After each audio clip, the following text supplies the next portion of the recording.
I hereby declare Monday, 24th November 2025 as a statewide day of fasting and prayer for the restoration of peace in Borno State and the country in general.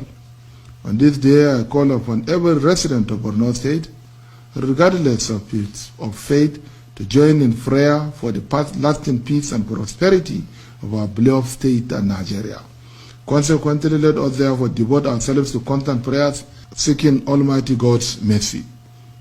I also urge the people to use this period to pray for divine protection against evildoers, saboteurs, and all enemies of peace.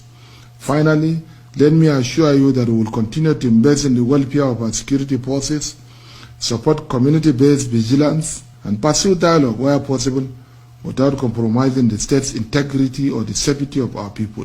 Thank you. Long live Borno State. Long live the Federal Republic of Nigeria.